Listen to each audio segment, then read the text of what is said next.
সালাম আলাইকুম। গেল 24 ঘন্টা যাবত আরো একটা হুলস্থুল কাণ্ড যে আমাদের বাংলাদেশে অবস্থিত ঢাকায় মার্কিন যে দূতাবাস আছে সেই দূতাবাসে যে কোনো সময় একটা বড় ধরনের জঙ্গি হামলা হবে। যদিও এই আলোচনাটা এই মুহূর্তের না, গেল 4 থেকে 5 দিন আগে এ নিয়ে মিডিয়াতে আলোচনা হয়েছিল, গণমাধ্যমে নিউজটা আসছিল, বাট এটা খুব বেশি আলোচনা হয় নাই। কিন্তু আবারও আলোচনার মুখে গতকালকে সাংবাদিক ইলিয়াসের করা একটা পোস্টকে কেন্দ্র করে। বাট এটার সূত্রপাতটা কোথায় ঘটছে?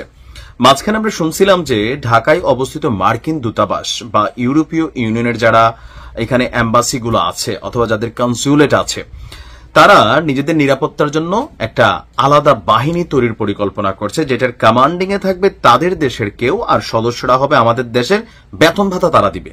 এখন কেন আসলে তারা এটার পরিকল্পনা করছিল, সেই প্রেক্ষাপট থেকে আলোচনা আসছিল যে ঢাকায় যে কোনো সময় মার্কিন দূতাবাসে একটা জঙ্গি হামলা হবে। তো বাংলাদেশের আইন শৃঙ্খলা বাহিনীর উপর তারা ভরসা রাখতে পারতেছে না, সেই জন্য তারা নিজস্ব বাহিনী তৈরি করার সিদ্ধান্ত নিচ্ছে অথবা সরকারের কাছে আবেদন করছে। এই তথ্য আবার সোশ্যাল মিডিয়াতে কে দিয়েছে? নবনীতা চৌধুরী অথবা আরো অনেকে যারা আওয়ামীপন্থী সাংবাদিক ছিলেন।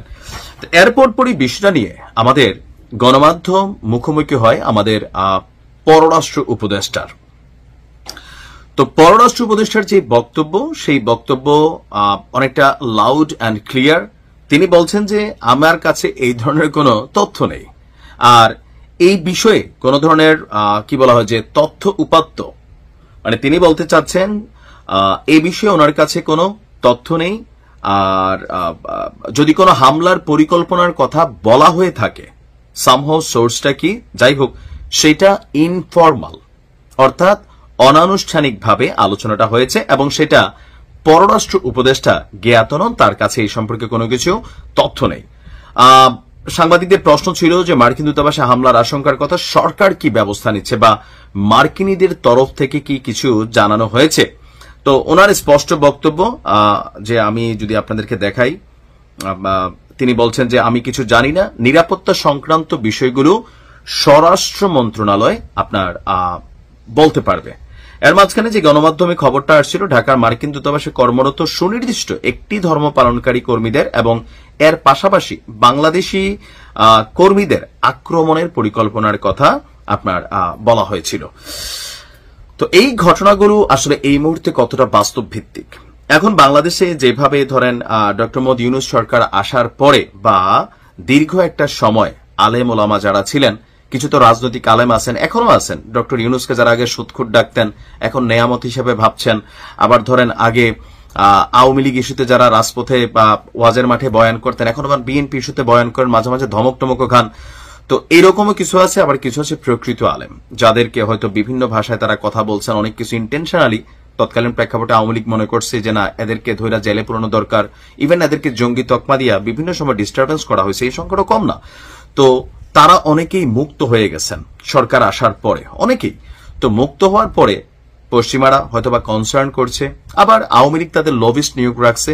বিশ্বাস করেন এই দেশটা নিয়ে, বাংলাদেশ নিয়ে, যে যখন ক্ষমতায় না থাকে তারা এই দেশটা একটা জঙ্গি রাষ্ট্র অথবা তারা ছাড়া বিকল্প নাই, এই জিনিসটা ইমপ্লিমেন্ট করার জন্য সর্বশেষ সরকারের সময় আমরা দেখছি যে হিরো আলম মাইর খেলেও কিভাবে মার্কিন পররাষ্ট্র মন্ত্রণালয়ে এইটা নিয়ে ভাই বিশাল আলোচনা হয়েছে। কিন্তু এখন হিরো আলম প্রতিদিনই মাইর খায়, বিপিনুর মাইর খায় হাসপাতালে ভর্তি, এগুলো নিয়ে এখন আর আমেরিকাতে আলোচনা হয় না। এখন আবার আওয়ামী লীগ যারা আছেন তারা এগুলো নিয়ে আলোচনা করেন যে সরকার কতটা ব্যর্থ, এটা দেখানোর জন্য।